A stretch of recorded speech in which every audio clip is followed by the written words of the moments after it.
easy go.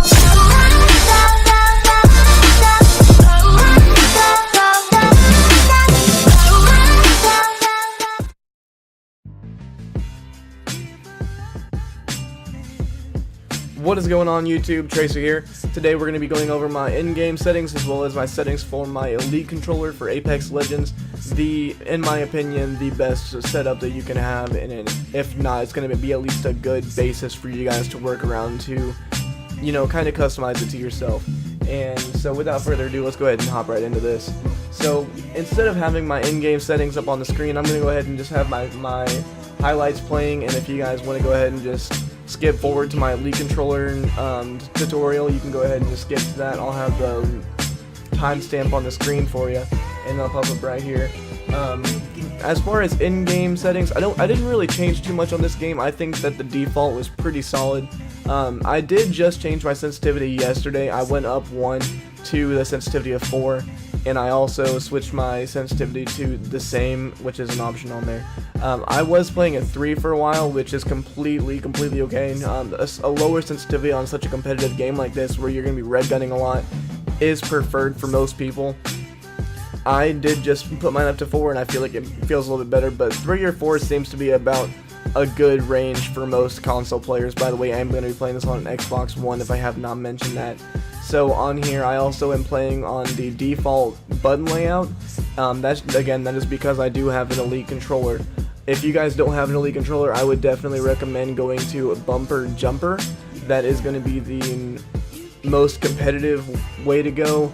The only other one that I would even kind of recommend would be Ninja, and I wouldn't recommend going that way over Bumper Jumper, just because if you were going to do that, then Ninja, you have to push A to ping, and then you're always going to be moving your thumb off of your right analog stick, and you're going to be messing up movement, any kind of accuracy if you needed to make a quick ping in the middle of a fight, whatever you needed to do. I'd say try and limit the amount that you're moving your right thumb away from your analog stick. And so the easiest way to do it is going to be go Bumper Jumper, so you can still have that jumping ability without moving your thumb off of your joystick. And as I'm sure you guys know, the movement in this game is very crucial for the gunfights and being able to persevere and come out on top whenever you're getting into those gunfights. So Bumper Jumper is going to definitely be the way to go on that one. I didn't really change anything else. Response curve is going to be the same. Dead zone's the same. Movement dead zone's the same. Inverted look, always have that off. I feel like, man, that's just for flying games. If you can play with inverted look on, you're a god. I keep my vibration on just because I always feel like it's gonna give me more of a feedback. I feel like I play a little bit better whenever I have vibration on. That's completely subjective as well. I know most pros don't use vibration. A lot of casual people do, and I can't stand it whenever I don't have it on there. Big thing that I want to point out though is field of view. I'm sure you guys have seen other videos. I'm sure you guys have been told, you know, put your field of view all the way up. I wouldn't recommend putting it all the way up. I don't remember what the default for this game is, but I had it up at about 106 to 110 for quite a while, and that seemed to be a little bit pixelated.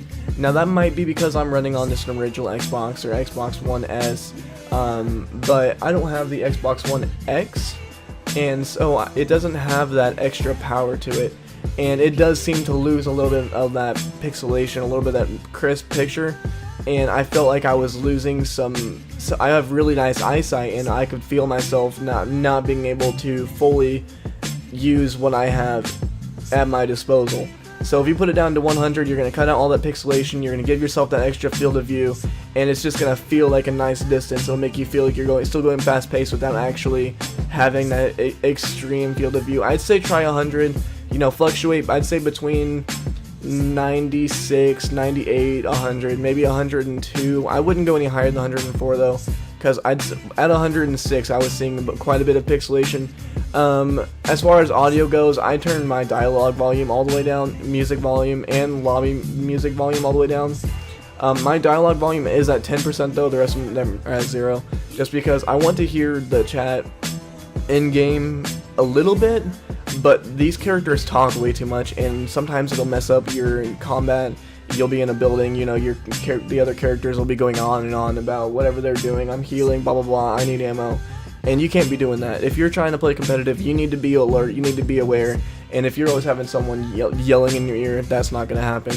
So I went ahead and turned that one down to 10% just so I could barely hear them. Master volume, sound effects volume are both going to be all the way up, and that should be it. I also tried the colorblind mode because I am colorblind.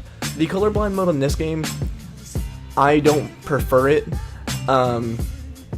because even though I am colorblind and most colorblind systems do help me, if I turn it on, it messes me up more. I can't tell my blues from my purples. So even if you are colorblind, I'd say go ahead and just stick with off. This game has a very weird one as far as it goes. Damage numbers, I have them on stacking. Crosshair damage feedbacks, I have X with the shield icon. And that is about it for that. So I'm going to go ahead and cut it out here, and I'll see you guys in the Elite controller tutorial. Alright guys, we're back. And so now we're going to hop right into this whole setup with my Elite controller. And as you guys can see, I'll start off with this.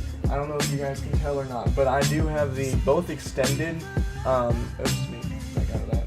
I have both of my extended analog sticks on here. I have the domed one on my right analog stick, and the concave, I think is what it's called, on the left. I actually got my idea for the dome one on my right just from watching Facebook Module all the time whenever I was watching Call of Duty and playing a lot of Call of Duty. And which, if you guys ever want to, I love Call of Duty, except for Black Ops 4, by the way. And I'd be more than happy to upload some Call of Duty. I really do enjoy it, and I'm fairly good at the game. So let's go hop right into this. So the buttons I have customized, I only use 2 of the paddles, as you guys can. I use both of the bottoms because there's no point in reaching all the way to the top if you don't have to. So I use both of the bottom ones, and I use my right one for the A button so I can jump shot, and I use B on my left one. And that's for Apex Legends. That's so that I can slide, I can crouch, and I can do whatever always without moving my thumbs off of my analog sticks. It's also very good for bunny hopping, which I'm not great at, but all the buttons are there. So if you guys did want to do that, that would be really good for you. The left stick I have on instant, and that's just to help out with strafing.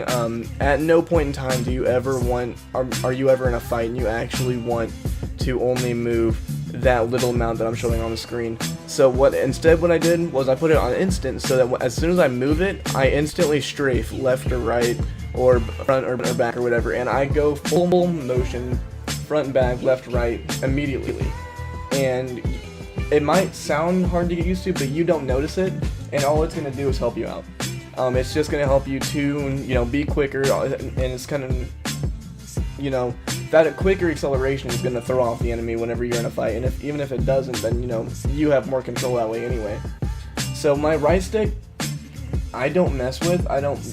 I tried to do curve, I tried to do delay, I tried to do smooth, aggressive. I did everything I could with this one. Just leave it alone.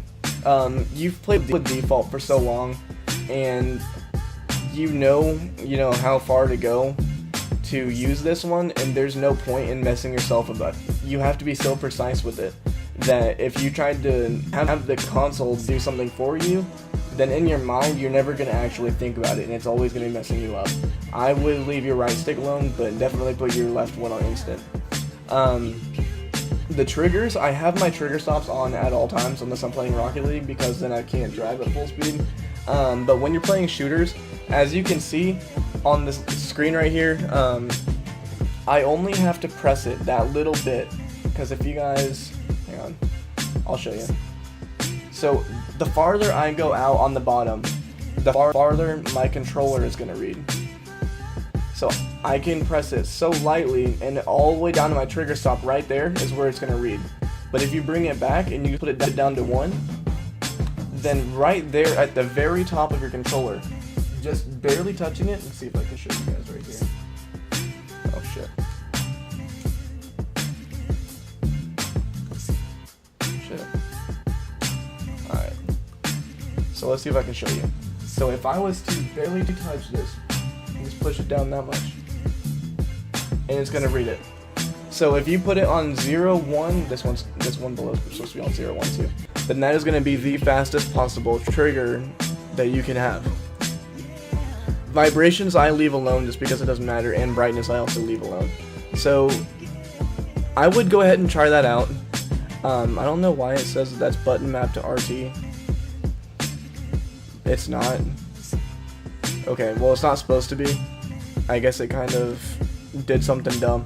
But anyway, left one to B, right one to A, and then instant both bumpers to 0, 1, and you will be good to go.